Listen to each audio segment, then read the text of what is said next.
Il est dit dans le livre d'Ecclésiaste 11, verset 9, « Jeune homme, résous-toi dans ta jeunesse. Livre ton cœur à la joie pendant les jours de ta jeunesse. Marche dans les voies de ton cœur, selon les regards de tes yeux. Mais sache que pour tout cela, Dieu t'appellera en jugement. » Il dit, marche comme tu veux.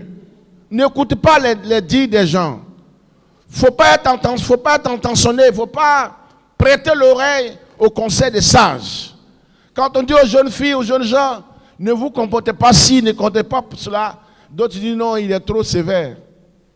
Il est trop méchant. Et il a fait sa vie, il ne veut pas qu'on nous aussi nous puissions faire notre vie. Hein? Il pense que nous on est même comme ceux-là. Vous avez vieilli et nous qui sommes jeunes, laissez-nous faire notre vie.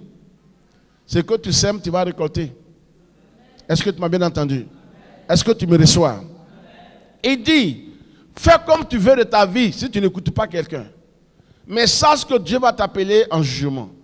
Alors, je décris cela pour dire quoi? Ce n'est pas la fin de ta vie qui va te juger. Est-ce que tu m'as bien compris? Ce n'est pas la fin. Seyant tenante, le jugement commence pendant que tu es sur terre. Alléluia. Et lorsque tu es jugé, que tu as été trouvé coupable, sache qu'une sanction vient après ce verdict. Alléluia. Mais dans quoi tu as été jugé? Alléluia. Dieu t'a jugé dans quel domaine, dans quel secteur? Souvent, quand Dieu t'a jugé, tu condamnes, je le dis, sur la terre des hommes, aucune cour de justice, aucun tribunal physique ne pourrait être informé du verdict du Seigneur si ce n'est que ses ministres, c'est moins qui sont en contact avec lui.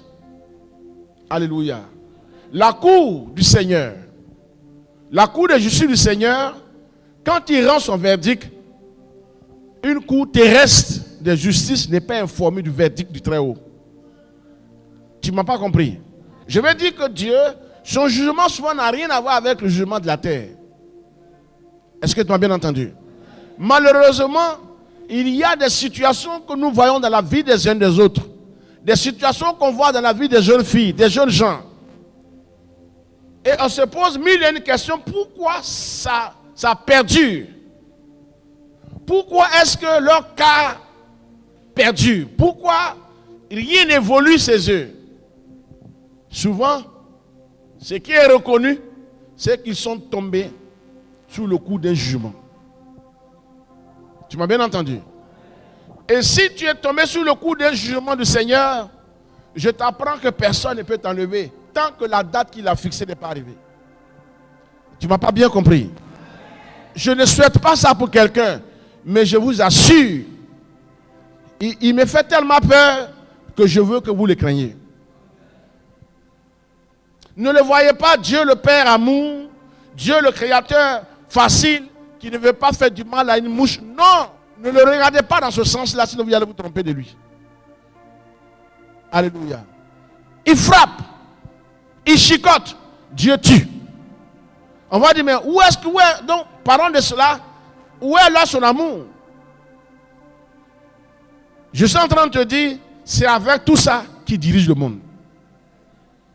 Alléluia. Est-ce que tu m'as bien compris? Donc ce passage dit que jeune homme, marche comme tu veux. On dit ne fais pas ci, tu te fais cela. Il ne faut pas faire ça, tu te caches, tu fais. Et quelquefois les parents ont peur de parler parce que si on parle, la jeune fille ou le jeune frère ou le jeune garçon ne va plus être courtois. Il ne sera plus obéissant ou il ne va plus rien apporter. Donc on lui dit bon vas-y. Alors que si on vous dit vas-y, ce n'est pas aujourd'hui qu'on est en train de griller ton derrière, mais c'est demain que ton derrière est grillé comme Yomi. Aujourd'hui on ne va pas, mais demain, les gens seront en train de réussir et toi, ceux de ta génération, et puis tu es au milieu, tu ne t'en sors pas. Parce que tu es sous le coup d'une sanction céleste. Est-ce que tu m'as bien entendu?